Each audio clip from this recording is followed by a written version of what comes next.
नमस्कार, श्री दीपन चौधरी महाविद्यालय से मैं आज आपके सामने बीए थर्ड ईयर में हमारे जो 3 पेपर हैं, पहला है रिसर्च अनुसंधान और मापन, दूसरा है हमारा पर्यावरणीय मनोविज्ञान और तीसरा है संगठनात्मक मनोविज्ञान। तो आज हम लोग तीसरे पेपर को स्टार्ट करने वाले हैं। तो फर्स्ट जो टॉपिक इसमें हमारा है, सबसे पहले तो कि संगठनात्मक मनोविज्ञान होता क्या है। देखो, संगठनात्मक तो नाम से ही समझ लो, संगठनात्मक का मतलब है संगठन, यानी कि ग्रुप में रहना। ठीक है, जब आप जानते हैं कि जब व्यक्ति पैदा होता है तो पैदा होने से ही झुंड में रहना उसे पसंद होता है, अकेले रहना कोई पसंद नहीं करता है। ठीक है, तो संगठन की आदत व्यक्तियों को बचपन से ही होती है, चाहे वो एक व्यक्ति के साथ रहे, 2 के साथ या पूरे समूह के साथ, तो ये उसके संगठन की उसको बचपन से ही हैबिट होती है। ठीक है, तो यहाँ पे कुछ परिभाषाएं हैं। तो पहली परिभाषा है अर्न रिक की। ठीक है, तो इन्होंने बोला है, देखो, संगठनात्मक शब्द का उपयोग दो रूपों में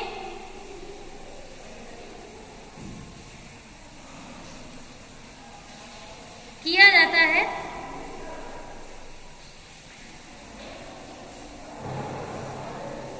जब किसी कंपनी के एम्प्लॉय को मैनेजमेंट या प्रबंधन लिख लो, किसी कंपनी के एम्प्लॉयज को प्रबंधन के नजरिए से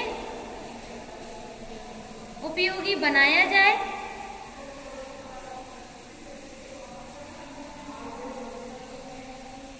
या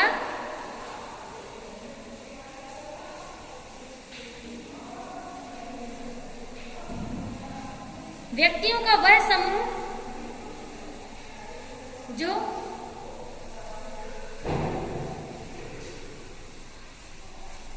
किसी विशेष उद्देश्य की पूर्ति के लिए एक साथ कार्य करे, उसे संगठन कहते हैं।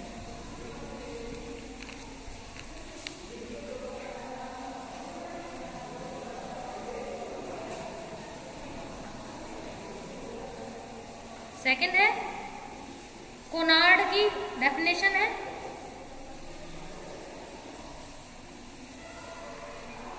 इनका कहना है संगठन एक पद्धति होती है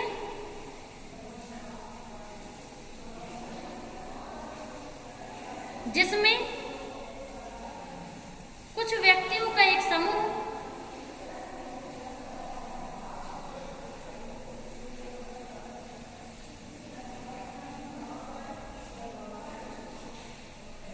एक विशेष उद्देश्य की पूर्ति के लिए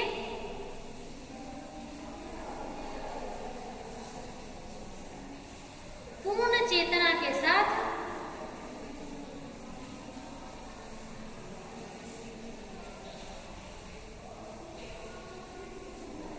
समायोजन या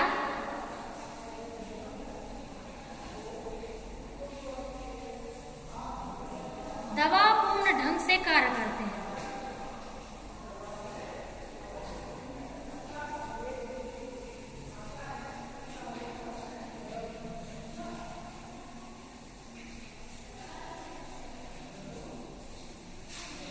संगठन तब अस्तित्व में आता है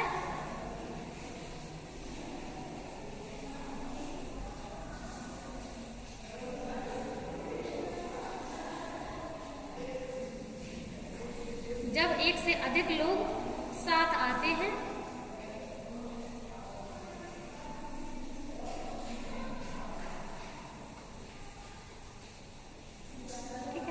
अब जैसे मान के चलो किसी कोई इंजीनियर है, कपड़े का इंजीनियर है, मान लो फैब्रिक है, तो उसको कपड़े से जुड़ी चीजों में रुचि होगी, तो ऑब्वियस है वो जॉब के लिए अप्लाई भी तो कपड़े की कंपनी में ही करेगा, कॉस्मेटिक में थोड़ी अप्लाई कर देगा।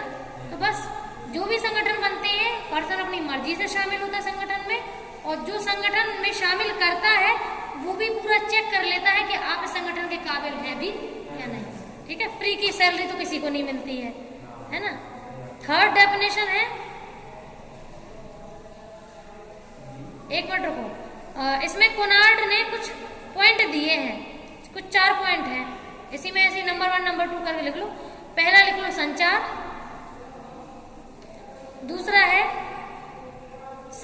सहयोगी व्यवहार, तीसरा है सामान्य उद्देश्य,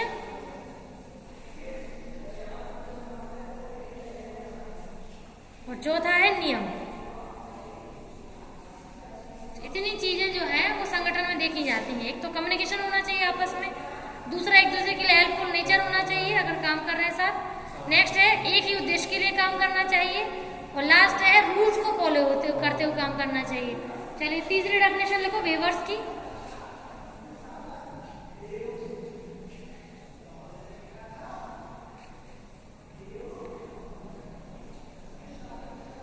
संगठन में सामाजिक संबंधों व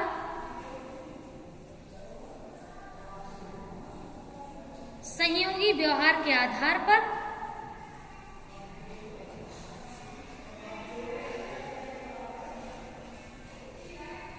व्यक्ति नियमों को मानते हुए कार्य करता है।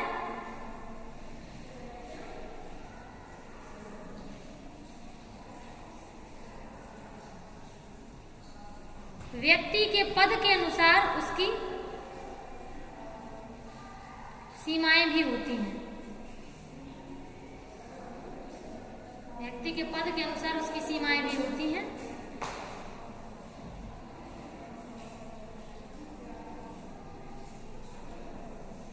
अब है फोर्थ डेफिनेशन पर्सन्स की।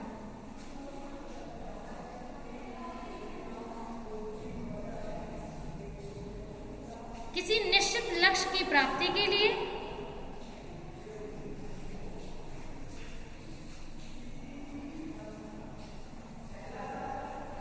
मानवीय समूहों के कुछ संगठन निर्माण होते हैं। मानवीय समूहों के कुछ संगठन निर्माण होते हैं।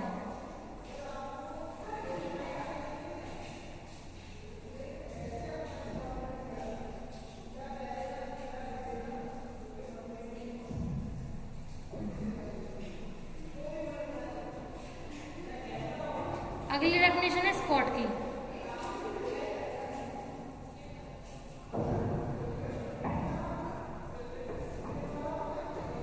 संगठन व्यक्तियों का एक समूह होता है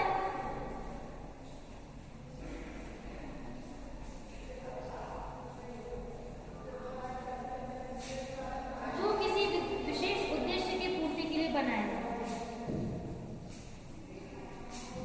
जो किसी विशेष उद्देश्य की पूर्ति के लिए बनाया जाता है।